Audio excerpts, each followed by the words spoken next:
Hello beautiful people, welcome back to Easy Sewing with Ty. In today's tutorial we are going to see how to make this beautiful wrap dress with front bow and a puff sleeve. But before we dive in, I just want to send a huge shout out to my amazing returning subscribers and viewers. Your support truly means the world to me. Every like, comment and shares help to keep this channel going, and I appreciate you all so much. If you are new here, you're welcome. I'm Taiwo and I'm so happy to have you here. Before we get started, make sure to hit that subscribe button if you haven't already. Give this video a thumbs up. Drop your questions or comment below. I love hearing from you. And don't forget to share this video with your friends so more amazing people like you can find it. Alright, let's jump in and create something fabulous today. Starting off with the bottom part, I'll be making use of a pink Mikado fabric. The dress length that I'm working with is 39. I'll be adding 2 inches folding allowance to it. That is 41. So I'll be placing that 41 at the bottom of the fabric that way. I've already folded my fabric into 2 for the front part. So what I marked there is the half length, which is 15. Then the waist to the hip also. So the first line is the waist line, the half length line, and the next line is the hip line. So on the half length, I'll go ahead and input the waist measurements divided by 4. Then I'll be adding my sewing allowance. I'm adding 2 inches sewing allowance because the Mikado fabric frays a lot, and I won't be sewing this outfit immediately, so that by the time I have to sew it, then all my allowance wouldn't have frayed out. And on the hip line, I went ahead to input the hip measurement divided by 4 also, and I added 2 inches allowance. So on the hem line that way, I only subtracted 1 inch from what I have on the hip line because I do not want it too tapered. If you want it very tapered, you can go ahead and subtract 2 inches. So I just connected all the points like so. After which I went ahead to add half inch joining allowance at the waistline. Here is where we are going to join the skirt part to the upper part, to the bodice. And now it's time to cut it out. I'll be using the front pattern to cut out the back. So on another folded fabric, I went ahead to leave out the zipper allowance. Where you can see my hand, that's the zipper allowance. You can make use of 1 to 2 inches for your zipper allowance. Also, I went ahead to extend the hip line, the waistline, and also the knee line. Alright, because we want to do a bump contour on this back pattern. Now on the waistline, on the zipper area, come in by half inch and we place that half inch at the sides this way, then connect it to the hip. Also the one you took in on the zipper area, connect it to the hip. Ignore that marked line on the hip line, please. The hip would remain the same, okay? We are not tampering with that, we are not adjusting that. But on the waistline, we are going to reduce the zipper allowance by half inch, but you have to replace that half inch at the side, because when we are sewing, we are still going to sew that zipper area with 1.5 inches, which is the zipper allowance that I left out.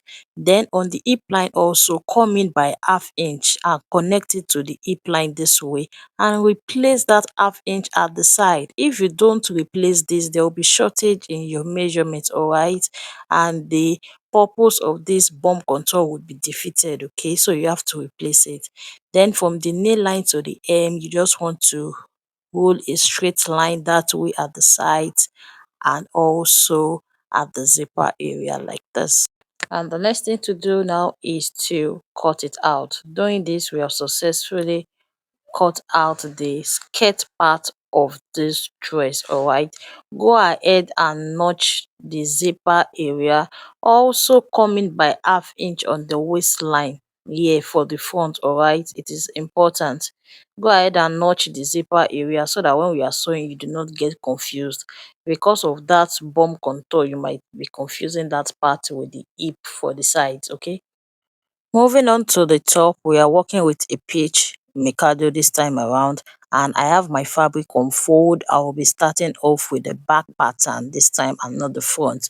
So you can see that I've already ruled out the zipper allowance. That line that I have there is the zipper area, because this wrap dress is not functional. Okay, it can't be opened, it's just for, will I say, aesthetics, but it is not functional. You can't open it. So I went ahead to mark out the half length. Then I marked out my chest line. So that line that you see me put my tape measure on is my start point, and I went ahead to impute the shoulder measurement divided by 2. On the chest line, I did the same thing. I impute the shoulder measurement divided by 2, and I'm connecting it together like this. On the chest line, I went ahead to impute the bust measurement. Note that all this measurement, I am taking it after the zipper allowance. I'm not including my zipper allowance in the measurement. My tape measure is starting after that line, please, all right? Then I went ahead to add my allowance, and from the start point this way, I came down by 1 inch, after which I connected it this way to form the armhole curve.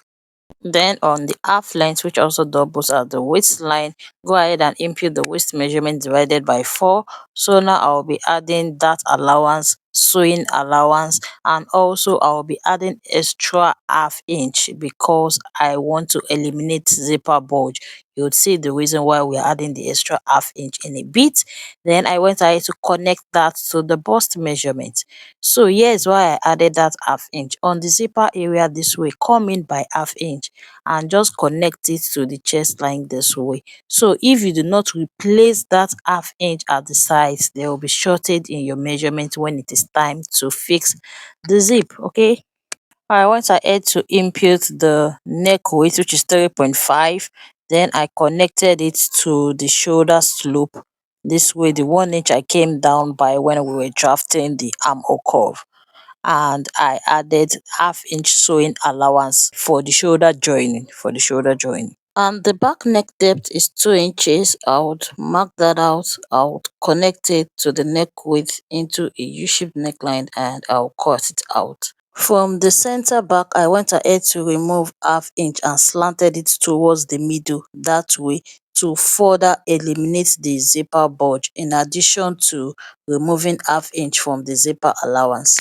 Moving on to the front, I've gone ahead to fold this fabric into 2 for the 2 sides of the front, and you can see that it is very wide. So to know how many inches you're going to fold your fabric with, just go ahead and impute the largest measurement, which is the bust measurement, divided by 4, your sewing allowance, your dart allowance, and also your wrap extension allowance. Now keep watching to know what your wrap extension allowance would be. Please ignore that chalked line that you can see on the fabric. Ignore it, please.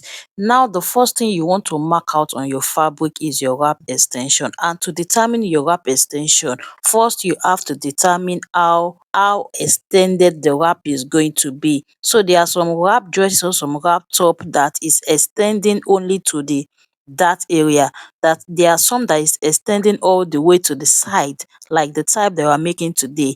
If yours is going to extend all the way to the dart area only, your wrap extension would be your bust band measurement. But because this one is extending all the way to the side, the wrap extension would be the waist measurement divided by 4.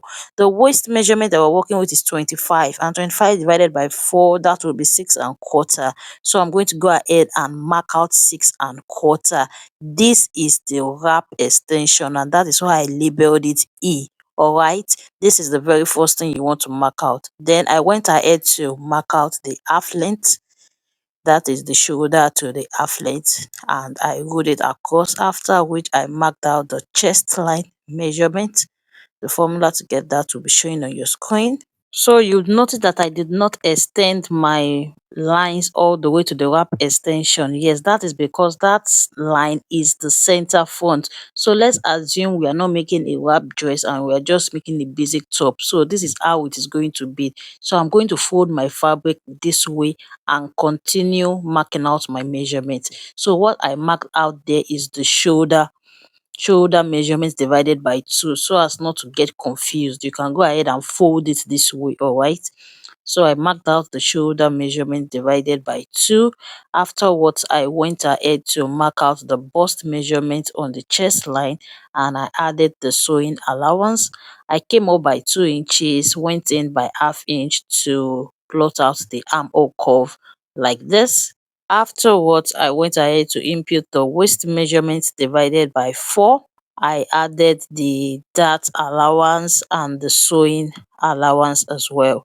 After which I went ahead to connect the bust measurement and the waist measurement together like this.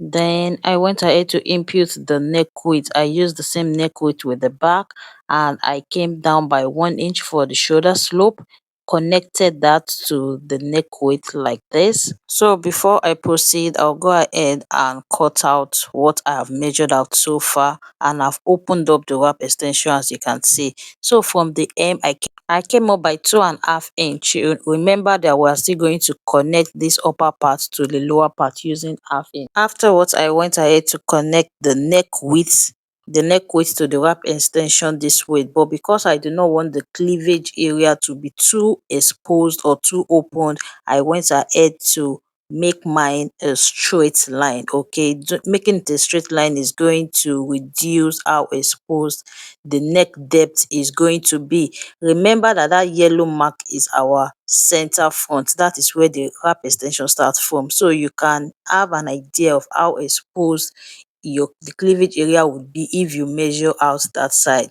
Now if you want yours to be deeper, then just go ahead and give it a curve this way. All right, make it as curvy as you want depending on your preference. Okay, but mine would be a straight line. After all of that, it's time to cut it out. Also cut it out at the shoulder. Remember to add your half-inch joining allowance, and this is what we have. So I'm going to go ahead and notch it there to know where my center front is, because when it's time to overlap, the two notched parts has to match up. Okay, it guides when it's time to sew. It has to match up like this. Can you see? So the reason why it seems as if I have extra there is because of the sewing allowance and the dart allowance. By the time we are done sewing it, this is how it's going to be. The wrap is going to extend exactly all the way to the sides. Okay, now moving on to the puff sleeve. So I folded my fabric into 4 for the 2 sleeve.